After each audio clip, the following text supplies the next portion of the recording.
Thank you guys for joining us this morning. This is a exciting and historic week for the Chiefs franchise as we prepare to play our first regular season game in Germany this Sunday against the Dolphins in Frankfurt. We're really looking forward to the trip and the chance to showcase the best of the Chiefs kingdom on the global stage. Sunday's game in Frankfurt is a culmination of several years of work by a great team of people, and it's also a testament to our commitment to expanding the Chiefs kingdom around the world. This game also provides us with another opportunity to bring global attention to Kansas City, which is something we're really proud of. And with that, I will open up to questions. Let's go first to Adam Teicher. Go ahead, Adam. Hi, Clark. How you doing today? Great, thank you. Good. Hey, Clark, it's been a year and a half since the Tyreek Hill trade. Has it been worth it from the Chiefs standpoint? What kinds of things do you use to judge that? And Brad, I'll have a second question as well. Yeah. Well, I think that was a trade that worked out well for both parties. Obviously, Tyreek's an incredible player and has done very well in his time with the Dolphins. But I also think it benefited the Chiefs. The draft compensation that we received, a lot of that draft capital was used to improve our defense. And I think this year we're seeing that it did indeed work out well. We've got a number of really talented young defensive players, many of whom were part of that trade. And he would obviously still fit in well to what you're doing here. What's your confidence that that group, the wide receivers, and the passing game in general will be more like what it's been the last few years over the second half of the season? Yeah. Well, I think one of the things we talk about every year at these midseason updates is the importance of the team improving through the course of the season. In recent years, most of that improvement has been on the defensive side, where we've seen the defense around the middle of the season improve significantly through the playoffs. This year, I think that story is much more on the receiver room. We have a young group of receivers, and I think we've watched them grow each week. I know we obviously had a disappointing performance in Denver this past weekend, but it looks like to me those receivers are coming along. And I know Andy and his coaching staff are very focused on that, and I would expect them to play better as we head towards the playoffs. Let's go next to Vahe Gregorian. Go ahead, Vahe. Hey, Clark. Thanks for doing this. I wonder two things, Brad, if you don't mind. Can you describe in a little more detail why this is so important to do this in Germany? What do you think the broader significance of it is? Yeah. Well, this is a very important initiative for the NFL. And that really goes back to the 90s when the NFL was supporting NFL Europe. Germany was one of the best markets in terms of its support for NFL Europe. And I think that helped cultivate a fan base there. From a long-term perspective, it's important for the league. It's important for the Chiefs to grow the brand on an international basis. There are only so many fans that can be had in North America. And I think we're seeing it with the other professional sports, both in the U.S. and in Europe. Everybody is focused on growing their global fan base. It's something that's much easier to do now because of social media, because of the digital delivery of games. So it's only something that I think you'll see grow, not only for the Chiefs and National Football League, but for the other sports in the U.S. as well. And just to go back to one point, I did you go on that 1990 trip? And either one way or another, what do you know about or remember about its significance in this and the trip itself? Yeah. So Vahe, I know you're referring to the preseason games that the NFL staged mostly in the 90s. The Chiefs played twice in Tokyo, once in Mexico, and then once in Berlin in 1990. And I did go on that trip. And of course, the takeaway, from that trip that nobody will ever forget who was there was the wall coming down. And just what a huge moment that was in global and European history. And for the Chiefs to be there playing an American football game was very special. That was during Christian Okoye's heyday. I've heard that Christian's going to be in Frankfurt this weekend. We're glad to have him there, helping represent the Chiefs. Let's go next to Sam McDowell. Go ahead, Sam. Thanks, Brad. And I'll have a couple things too. Clark, you spoke to it a little bit, just that this was a process to have this happen. I know it's a little bit different than the way London looked. I wonder if you could speak to just, the efforts that this organization went to get Germany as one of its territories in the first place. Yeah, Sam, you're exactly right. A big difference between now and 2015 is that the NFL has allowed the franchises to bid on and market in certain markets around the world. And the Chiefs have the rights to Germany, Austria, and Switzerland, in addition to Mexico. So when we went to London in 2015, that was a great opportunity for the Chiefs to bring the kingdom to the United Kingdom. It was a home game. One of the things I remember from that game is how being in Wembley Stadium actually felt a little bit like being in GEHA Field at Arrowhead. Which I was amazed by that. It was really red. The fans, for the most part, were wearing red. This, of course, is also a home game for us in Frankfurt, and we'll be utilizing our game day production. So I expect it to have a similar feel on game day. But a big difference is the fact that we've been in the market now for a year and a half marketing. We have sponsors. We've done a number of activations. We'll have the championship ship available to fans throughout the week as a way to introduce them to what it means to be a Chiefs fan. So it's a much more comprehensive and broad approach than we had in 2015. This probably speaks to my second question, Clark, but what does the sort of final vision look like in Germany? I'm sure that was encapsulated in the bid that you just mentioned, but what was the vision for getting to this point, and then also the future as well? Well, I think a vision in the short to intermediate term is growing our fan base in Germany, and that's something that we've done. If you look at any of the metrics that the league follows, whether it's social media, merchandise sales, et cetera, we're right at the top of NFL teams in that regard. And we'll just want to continue growing that. We're hopeful that the new fans we attract will want to watch the Chiefs and the NFL on a weekly basis. From a long-term standpoint, I don't know, where this possibly goes. Some have talked about the NFL, having franchises based in Europe. I don't know if we'll ever get there, but I do know that the game is growing in Germany, and our presence there and the other NFL teams who are marketing in the region are going to do nothing but accelerate that. Let's go next to Blair Kirkhoff. Go ahead, Blair. Hi, Clark. I just wanted to know, since you're giving up the home game here, to what extent do you have input on identifying the opponent in Germany? Yeah. So the home teams do have a say in who they play overseas, and it's really more of an opportunity to block certain games. And then the league takes it from there.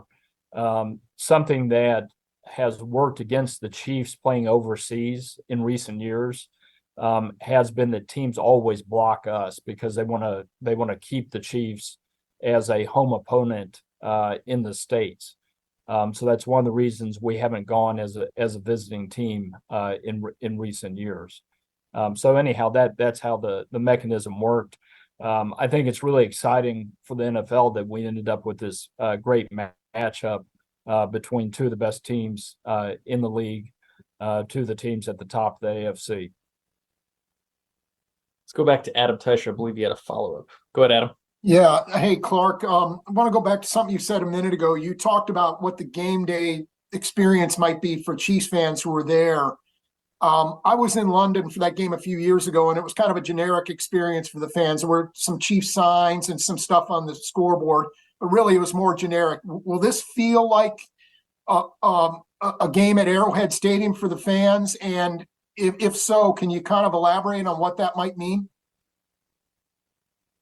Well, I mentioned earlier that we'll be using our game day production. So the music, the celebrations will be very similar to it being a home game. I'm obviously hopeful that most of the fans will be wearing red. We'll have KC Wolf there, our cheerleaders, etc. So that part of it should feel very similar. Obviously, when you're in a new stadium, like will be, it's hard to know exactly what that atmosphere is going to be like. And I mentioned how I was personally surprised by the atmosphere at Wembley 8 years ago. Looks like we have three more. Let's go next to Matt Derrick. Go ahead, Matt. Hey, Clark, I have a couple of questions just as far as expanding the brand internationally. And the first is, you mentioned the importance of building it for the league and for the Chiefs. You have arguably the face of the NFL with Patrick Mahomes, and now you have a new international star in Travis Kelce. What's the role and responsibility of the Chiefs as far as expanding the NFL's presence when you have those two players? Well, it certainly facilitates growing your brand, not only on a local or domestic basis, but when you have the face of the league in Patrick, and you mentioned Travis, who certainly has an incredible brand, that makes it a lot easier. And I think that's one of the things that the league realized when they put the local marketing program in place to allow teams to market internationally. It's hard for the league to do that marketing without the assistance of the teams and the players. The teams really have an opportunity to showcase the players. Obviously, the best way to do that is to play a game in the market like we'll be doing this weekend. So that really facilitates it. Patrick, one of his key sponsors, Adidas, is based in Germany. So that's another great tie that I'm sure Adidas will be using in their marketing, the fact that they have one of their global stars coming to play in Frankfurt. And the NFL has obviously been working to get the game expanded, and flag football is going to be in the 2028 Olympics. What are your thoughts on that? And there's also been talk about NFL players being allowed to participate. Would you enjoy seeing Chiefs players in the Olympics? Yeah.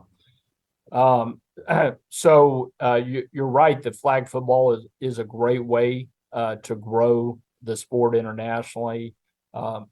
It's low cost, relatively easy to learn. It's safe. It can be played in small-sided games.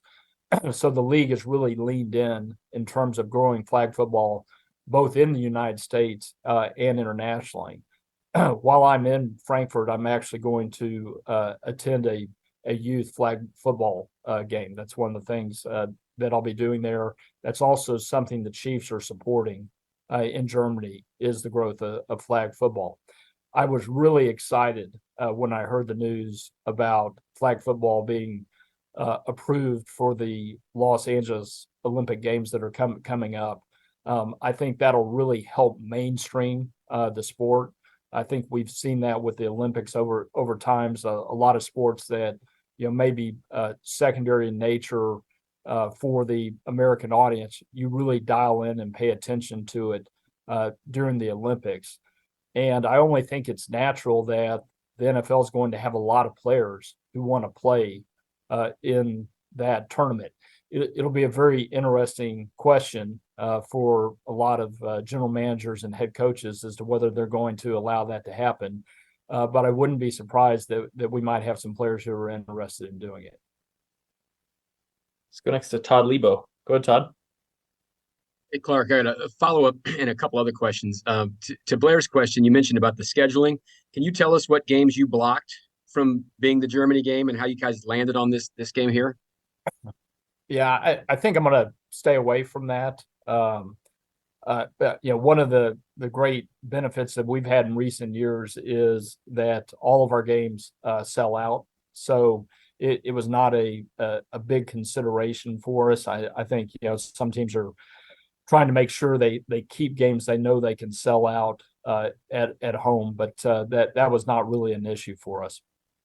Okay, and then a couple other things. Number one, we've talked to you every once in a while. Just wanted to follow up right now and like kind of where you guys are on stadium issues. The Royals haven't said where they want to go yet. Has anything changed on your guys' front on anywhere you want to play football or anything on that front? It really hasn't. Our priority continues to be trying to figure out a way to renovate Arrowhead Stadium and extend its life. We've been in communication with the Royals, and we've been waiting for them to make a decision as to whether they're going to stay in Jackson County or whether they're going to go to Clay County. And once they make that decision, that will help us with our process as we move forward. But our thinking hasn't changed. I'm sorry to say we haven't made a lot of progress since the beginning of the season, but it is something that we're focused on. We'll go last to Todd Palmer and then Matt McMullen. Go ahead, Todd. Hey, Clark, I appreciate your time, and I'll have a quick follow-up. I wanted to piggyback off the stadium question real quick. There's been some conversation that the Royals are looking at a 40-year lease, and you guys are interested in closer to 25 or something. Are you guys having conversations with how long that lease would be in terms of extending that 3.8 sales tax, and where does that stand? Yeah, I have heard that the Royals are focused on a longer lease, which, I think makes sense, particularly if they're in a new building. For us, if we go the renovation route, we really think the shorter lease is more appropriate.